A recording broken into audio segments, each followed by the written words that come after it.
तर नमस्कार नाशिककर, नव्या ब्लॉगमध्ये तुमचं स्वागत आहे। तुम्ही बघू शकता हॅमस्टरला फीड देत होतो, त्या टायमाला नाला मध्ये लुडबुड करत होती।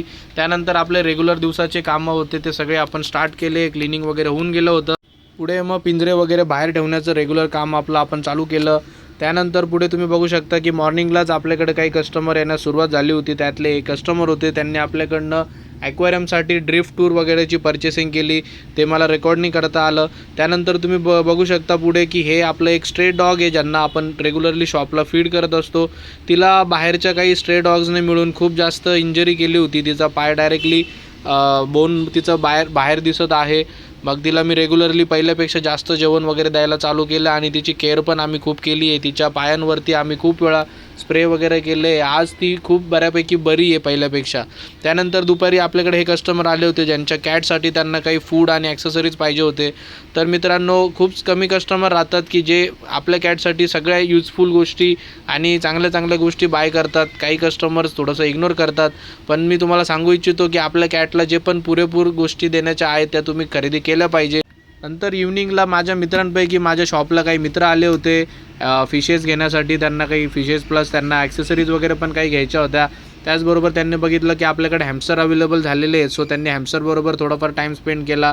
त्यानंतर हा एक भाऊ आपल्याकडे आला होता डॉगचं फूड खरेदी करण्यासाठी। त्यांनी माझा खूप वेळ घेतला, कारण की त्याला आपल्या शॉपमधले डॉग्स कॅट्स खूप आवडले आणि त्यांनी खूप साऱ्या इन्क्वायरीज माझ्याकडे त्या टायमाला केल्या। नंतर हे कस्टमर आले होते सगळ्यात आजचे, म्हणजे मी म्हणतो ना, खूप चांगले कस्टमर की मला विश्वास होत नाही। अरवाना फिशसाठी आले होते आपल्याकडे हे, त्यांनी 2 अरवाना मासे आपल्याकडनं डायरेक्टली खरेदी केलेले आहे। मित्रांनो, तुम्ही बघू शकतात की कस्टमरांना, म्हणजे आता ह्यांचं बॅकग्राऊंड तर तुम्हाला माहिती नाही आहे, पण हे असे खूप जास्त हायफाय क्लासचे तर कस्टमर बिलकुलच नाही आहे, तरी पण त्यांनी आपल्याकडनं 2 arowana fish at a time खरेदी केलेले आहे, कारण की त्यांना अरवाना फिश खूप आवडतो आणि खूप टायमापासून आपल्याकडं ते अरवाना बघत आलेले आहे, त्यांना ते कधी ना कधी घ्यायचे होते। तर त्यांनी आपल्याकडनं 2 अरवाना मासे त्या दिवशी परचेस केलेले। तर फिश खरेदी केल्यानंतरचा आनंद तुम्ही त्यांच्या चेहऱ्यावरती बघू शकतात। सो आज आपल्याकडे ॲक्वेरियमचेच कस्टमर खूप जास्त आले होते, त्यातले हे पण एक कस्टमर आहे जे की आपल्या शॉपला एकदम रेग्युलर बेसिसवरती येत राहतात। नवीन फिशेसचा अपडेट त्यांनी बघितल्यानंतर त्याच डेला सेम डेला आपल्याकडे ते लगेच फिशेस बघण्यासाठी आणि खरेदी करण्यासाठी पण येतात।